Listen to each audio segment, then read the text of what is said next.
The prophets are hope tellers, and they should help us imagine different life, different world, different responses than the ways we've responded before. And I think imagining should be something we practice. And so it's in that spirit that I share the story with you this morning. We look back at our history and we'll point at moments where everything changed, we say. September 11th, 2001 was one of those moments. And people also look back at September 10th, 2011 as one of those moments. They say that's the day when God started creating a new earth. Our story starts with a pastor named Chip.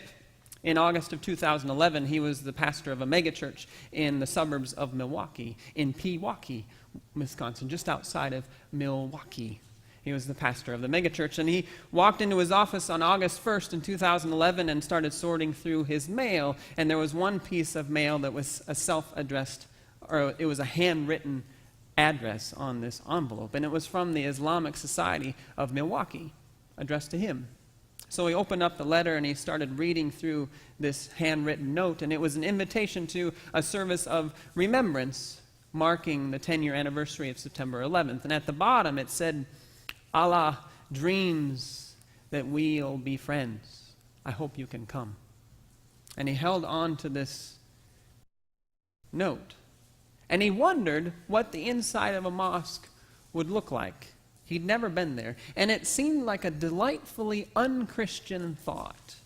Like going to the casino and playing blackjack all night, a recurrent urge that he had, and driving there without putting his seatbelt on. You see, pastors have to have rebellious thoughts every once in a while, or they go crazy. So he had this thought. See, in his congregation, if he talked about fraternizing with Muslims, people would leave, and they'd go to the megachurch down the street, because that's just not how they understood the Christian faith. But he had this curiosity, and the Spirit seemed to be doing something in his mind, and he decided he would go, but he wouldn't tell anybody about it. So September 10th came, and he told his wife that he had some finishing touches to put on his sermon that day, and he'd be at the church. He got in his car, and he drove instead to the Islamic Society of Milwaukee. When he arrived, they asked him to remove his shoes, and he did, and he walked into the worship space, and he looked around, and there was very little on the walls, just a little bit of Arabic here and there. And he looked at the people who were there, and all the peace and love hippie UCC pastors were there, and they'd never miss an event like this, and the distinguished African-American clergy in Milwaukee were there, as were some Jewish rabbis, and Muslims were there as well. They had assigned seating. It was Jew, Muslim, Christian, Christian, Muslim, Jew, Christian, Christian. They had a specific place to sit on the floor. And so Chip took his spot. And he was sitting next to a Muslim, and he'd never sat next to a Muslim before, and he had all these questions in his mind about this person's life, and then he realized, I smell Irish Spring. He uses Irish Spring. Isn't that interesting? And then it was 9 o'clock suddenly, and they were telling this orientation of what was going to be happening during the day. And Chip heard a loud sound of a truck motor running down the street. And it got louder and louder and louder until this truck barreled through the back of the building. There was a huge crash, and there was screaming, and there was chaos, and part of the ceiling fell down on Chip. And his leg was searing with pain. Well, the EMTs came, emergency crews came, and they started taking people out of the building, and they placed Chip on the sidewalk across the street from the building, and he was next to an African-American man, and he was next to a man of Indian descent. And the African-American man turned to him and said, "Are you a pastor?" And Chip said, "Yes, I'm the pastor of Spring Creek Church in Pewaukee. My name's Chip." And then the other person said, "My name is Charles, and I'm the pastor of Calvary Baptist in Milwaukee." And then the man of Indian descent said, "I'm one of the speakers here at the Islamic Society. Let's pray for those families who lost someone today, and let's give thanks to Allah for our lives." so they prayed. Charles started, and then Chip started, and then Ibrahim was his name, said something from the Quran. Well, they took Chip to the hospital, and they set his leg and released him, and he called his wife to come get him. And she was relieved, and she was angry, and then she was relieved, and then she was angry, but she took him home. And then he started watching the news, and his heart was sinking as numbers of casualties from this event were coming in across the airwaves. And then his heart sunk even more as they identified the driver of the truck. It was a guy named David White, and he knew him. He was someone who had gone to his church for quite a while, been there for a few years. And he didn't know everybody in his church, but he knew this guy because he kept sending off these emails to him, telling him to take a harder line against Muslims in his sermons, trying to get him to do this, trying to get him to do that, things that Chip did not feel comfortable with. He finally left the church, David White did, when he couldn't convince Chip to burn a Quran in the parking lot. And that was a year ago. And he left. And what he did was he posted a video on YouTube saying, it's time to get these Muslims out of our city for good, and saying some other things that were racially charged. It was an awful video, and he posted it. And then he got into a rented Penske truck, David did, and he drove into the back of this mosque. And that video and the violence and the racial overtones and all of it was a spark that started Milwaukee burning, literally. That night, youth from the city organized on their phones, and flash mobs went out to the suburbs, and they started burning big houses. And there were so many, and they were so scattered that the police couldn't keep track of them and keep it under control. And Chip watched on the news as there were these aerial shots of these houses burning, and he just couldn't believe this was happening. Well, the next morning, everyone was talking about what was happening in Milwaukee all throughout the nation. And that night, youth from the suburbs did the same thing, and they went down to the city, and they started neighborhoods on fire. And the whole nation was watching in shock. Well, Tuesday morning, Chip woke up with not only a broken leg, but a broken heart. He felt so connected and so responsible in a way for this event because he knew this guy who had started it all. And the Spirit was shouting in his ear, do something, you have to do something. And so Chip got on the internet and he found Calvary Baptist and a phone number, and he called that pastor that he met, Charles. And he said, Charles, this is Chip. We met at the Islamic Society, and we've got to do something. What should we do? And Charles said, here's what we're going to do. We're going to get thousands of people down in the streets by the mosque. I want you to mobilize your church, Chip. Call them and tell them that you're going to have worship at the mosque. And Chip said, wait. He said, my people aren't going to go to a mosque. And they're not going to go down to the city now that this violence is happening. And Charles said, no, it has to be at the mosque. I'm going to call Ibrahim after we're off the phone. We're going to get everybody we can there. We're going to work together. Milwaukee has to see, the nation has to see that people of faith can work together, can be together, they can heal, that we can be part of the healing. So tell them to come down, start early, because lots of roads are blocked. No guns, just bodies, just prayers, just peace. Starts at 7. Be there. And Charles hung up the phone. Chip couldn't believe it. His heart was racing as he was holding his phone. If he asked his congregation to come down and be a part of this, they would think he was a fool. And yet the Spirit was shouting in his ear, do something. And so he took a deep breath and he posted to his Twitter account, worship tonight at 7 o'clock at the Islamic Society in Milwaukee. Jesus commands, love one another. Leave early. Tell everybody, no guns, just peace, bodies, prayers. And then he sent a similar message to the Wisconsin Council of Churches to connect with all sorts of other churches.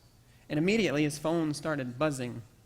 And so he posted another message to Twitter, I mean it. And then he shut off his phone. And he talked to his wife. He was in a wheelchair, so he needed help getting anywhere. And they did some hard negotiations. She didn't want to drive him downtown, but he said, I need to go downtown. And so she finally took him downtown. They got in the van. They made it as far as the airport.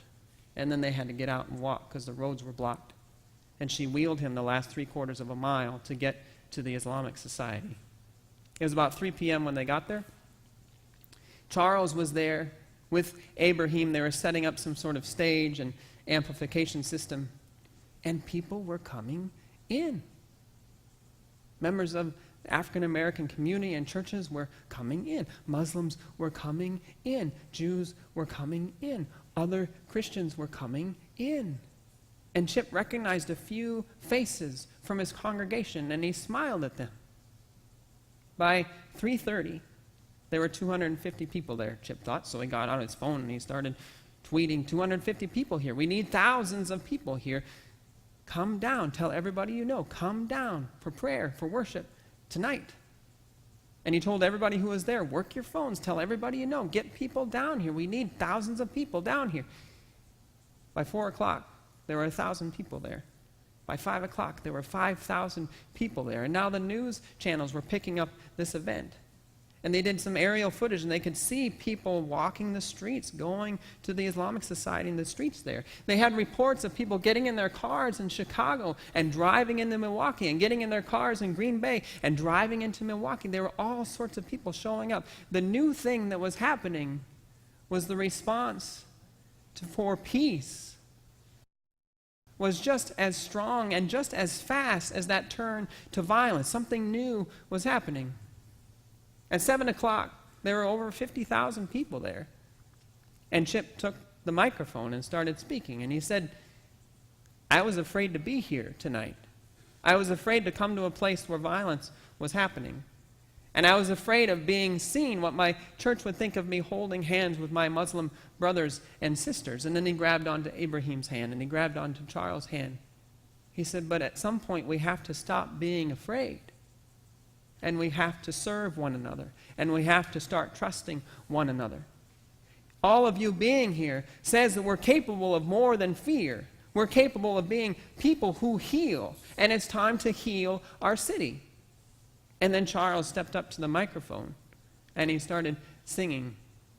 I'm gonna lay down my sword and shield down by the riverside.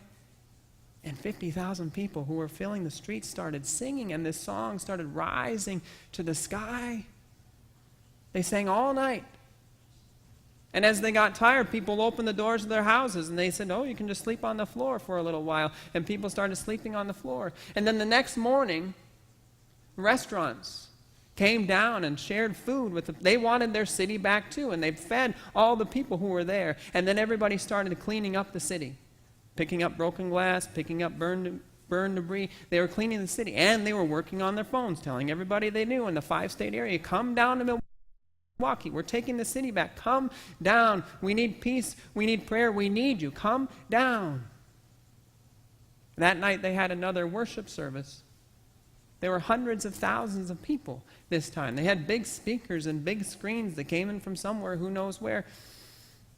And Charles got up to the microphone at 7 o'clock, and he said, in Isaiah 65, God says, I'm going to create a new earth. There will no more be weeping in Jerusalem. You won't remember the former things. Well, why not Milwaukee? He said.